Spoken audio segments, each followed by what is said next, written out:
Hellerand vice ordførende i partiet Rødt i Norge. Ja. Vær så god. Takk.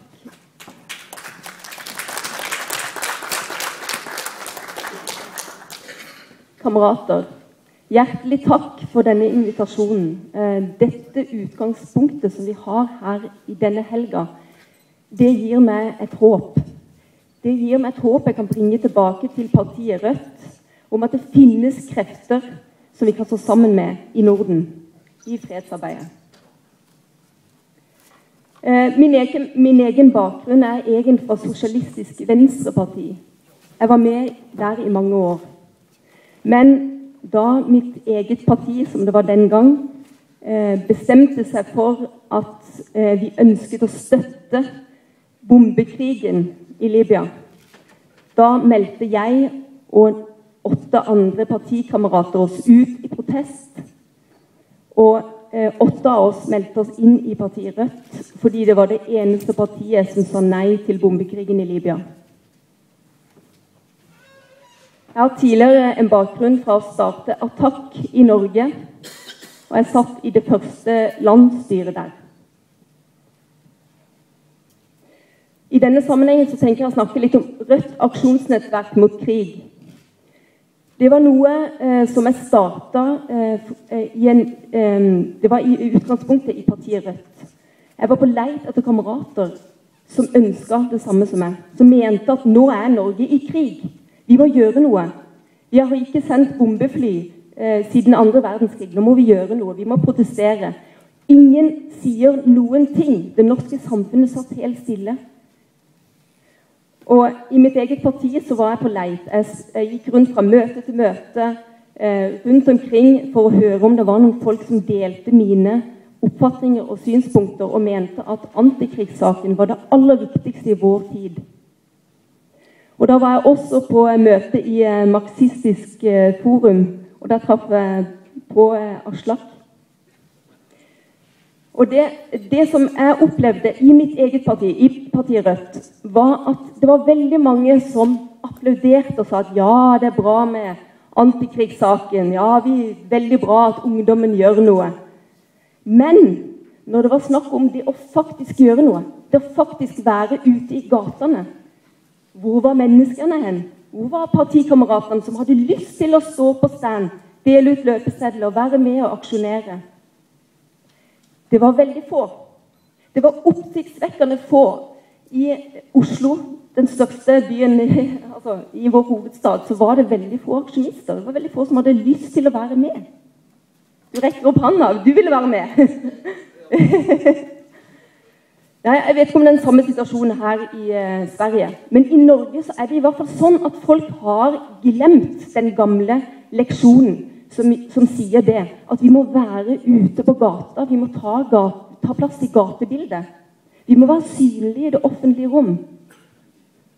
Her sitter vi inne på et møte, og jeg håper det at i en annen sammenheng, på et annet møte, så vi også i tillegg ute og gjør en liten markering, en liten aksjon, for å vise at det imot angrepskrig. Hvorfor det så viktig å aksjonere? Jeg mener at det det aller viktigste fordi vi fysisk til stede. Altså hands-on aktivisme, den umulig å bortforklare. Når vanlige folk ser at de tar plass fysisk i det offentlige rom, så det umulig å flytte, umulig å bortforklare. Så, kjære kamerater, jeg håper virkelig at at vi kan ha en samtale. Kanskje på neste møte, hvis dere kommer til Norge til neste år, så håper jeg det at vi kan se litt grann på konkrete ting som vi kan gjøre sammen. Og det kan vi kanskje også tenke på i etterkant av denne konferansen. Aksjoner. Jeg har tenkt på en aksjon som jeg gjerne vil at vi skal gjøre i Norge, og det å møte opp utenfor Kongsberg våpenfabrikk. Den norske stat eier 50% av denne Kongsberg-gruppen, som det heter, som driver Kongsberg våpenfabrikk. Og vi har tenkt da å ta plass ved å lenke oss fast og ikke la oss flytte. Det noen av dere som har lyst til å være med, for eksempel? Kan vi gjøre ting sammen? Jeg skal fortelle også litt om hvilke aksjoner vi har gjort så langt. Altså, vi startet opp i mars i år, og siden da har vi utført 5 aksjoner. Vi har ikke vært mange. Vi har vært mellom 10 og 20 stykker i disse aksjonene. Og vi har vært en kjernegruppe på mellom 3 og 5 personer. Vi trenger ikke å være mange mennesker for å få til en aksjon. Det er 2 pinner i kors, lage plakater. Det er å sende pressemelding og skrive kanskje en kronikk. Det er en veldig enkel metode, og det er også en metode for å nå inn i diskursen. Og der mener jeg faktisk at vi er nødt til å finne bedre virkemidler for å ta plass. Høyresiden, de har i utgangspunktet dette rommet. Det diskursive rommet i Norge i dag, og sannsynligvis også i Sverige, tilhører høyresiden. Vi når ikke inn. Vi har ikke klippekort. Vi får ingen invitasjoner. Hvordan skal vi bli invitert? Vi blir ikke invitert. Vi må invitere oss selv. Og det gjør vi, mener jeg, med å bruke aksjonsmetoden. Vi må være vågale, vi må farliggjøre oss selv. Det er veldig viktig. Men vi må være ikke-voldelige.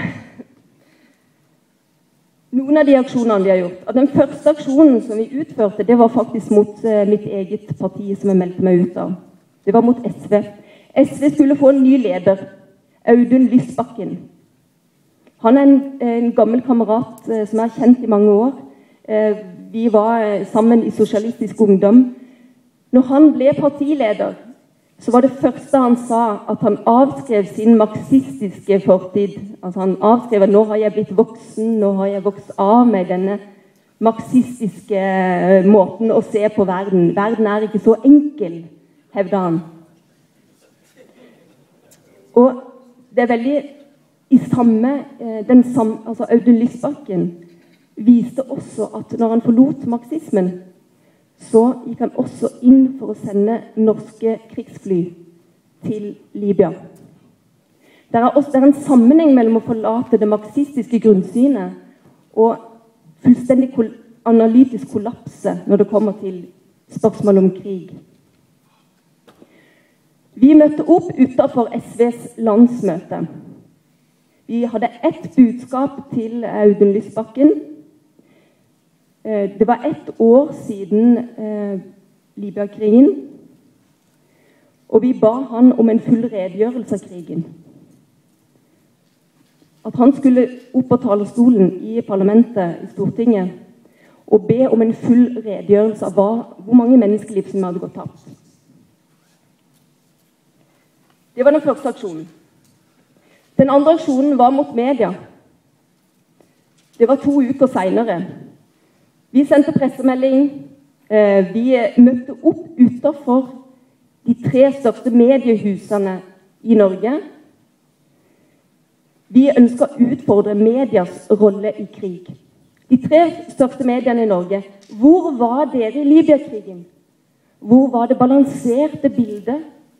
Hvorfor henter dere bare inn informasjon fra Al Jazeera? Hvorfor lot dere Al Jazeera drive dette showet, som det tross alt var? Så det var et medieshow. Og vi fikk faktisk mulighet til å komme på NRK Dagsnytt 18, som er statskanalen, og diskutere dette spørsmålet. På grunn av at vi hadde en aksjon, og meg og Aslak skrev en kronikk sammen som vi fikk på trykk i landets største avis. Det var fordi vi var villige til å aksjonere. Vi stilte oss utenfor, direkte utenfor de 3 største mediehusene. Det er veldig viktig å fysisk ta plass og si vi flytter oss ikke. Vi har ett krav til dere.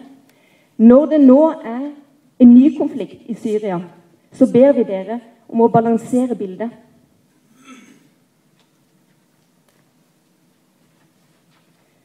Vi har også demonstrert når Hillary Clinton kom til Oslo. Det var i juni. Da klarte vi å samle 200 mennesker. Det viser også selvfølgelig litt av bildet. Hadde det vært for noen år siden, så hadde det kanskje vært 5000 mennesker når Hillary kommer. Men her var vi 200. Men vi hadde ikke fått informasjon før noen få dager på forhånd, så vi måtte mobilisere veldig raskt. Vi har også aksjonert i forbindelse med en veldig glemt sak. Det noen av dere som kjenner til situasjonen i Sør-Jemen? Opp med handa. Hvor mange vet hva som skjer i Sør-Jemen i dag? 2 stykker? 3, 4. 5 stykker? 6 stykker? Ok, 7. Fantastisk. Nei, det var vel Tage Peterson som sa det i går, at internasjonale spørsmål nesten ikke på dagsorden. Altså i Norge så snakker man om alt utenom internasjonal politikk. Jeg visste heller ikke så mye om hva som skjer fra dag til dag i Sør-Jemen. Jeg kan litt historie, men jeg har ikke sett noen nyhetssaker fra Sør-Jemen. I Sør-Jemen i dag så det kanskje verdens største fredsbevegelse. Det ikke-voldelige demonstranter som ute i gatene, uke for uke. Mennesker drepes nesten daglig i demonstrasjoner, men ingen hører om det. Det et slags glemt Palestina. Det 3 millioner mennesker som lever under okkupasjon av det nordjemenitiske regimet, som ledes av en diktator. Vi ønsker å sette denne saken på dagsorden ved å aksjonere. Da møter vi opp utenfor parlamentet. Vi fikk en artikkel på trykk i en av tabloidene. Vi kom ikke inn i diskusjonen, men noen har i hvert fall lest og hørt om hva som skjer i Sør-Jemen. Det veldig viktig å forsøke å reise internasjonale spørsmål med disse metodene. Jeg tror at vi nødt til å bruke og vise dette her og være litt mer fysiske i det vi gjør. Og jeg vil gjerne ha dette som en liten utfordring til dere. Ta det med dere. Tenk i forhold til hva dere kan gjøre. De fleste av dere som har snakket med her, kommer fra Stockholm. Det mulig å finne 2-3 andre mennesker som dere kjenner, eller som dere har møtt her? Og dere kan tenke å danne en aksjonsgruppe. Noen folk som synes faktisk det meningsfullt, og som tør å vise sitt ansikt ute på gata. Det ikke så mange ting som skal til. Hvis dere ønsker å diskutere internasjonal politikk, kan det tenkes at dette veien å gå for å komme inn i samtalen.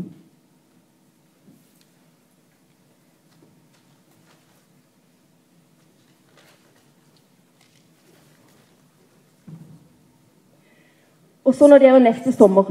Jeg håper virkelig at vi kan få til noe lignende til neste år i Norge. Og da ønsker jeg å invitere dere til kan hende en hytte i Nordmarka. Kanskje kan vi ta en gutta og jenta på skaven. En liten sånn hemmelig gruppe som sitter og planlegger og farliggjør oss selv litt. Det jeg ønsker, å legge planer, litt mer konkrete. Nå har vi fått en veldig god analyse og mye historisk bakgrunn for hva vi kan gjøre i dag. Men det veldig viktig å huske på at det hva vi faktisk skal gjøre i dag, det det store spørsmålet. Hva skal vi faktisk gjøre? Nå har vi snakket veldig mye, men vi skal også utføre handlinger, konkrete handlinger i de landene vi bor i. Og det faktisk noe som jeg virkelig håper at vi kan få til neste år.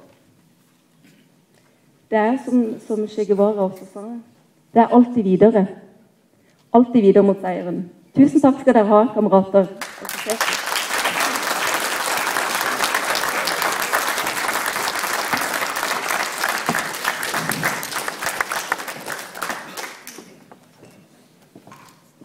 Ja, du sa att vi måste invitera oss själva, men här fick ju vi svenskar en invitation till Norge direkt nästa år.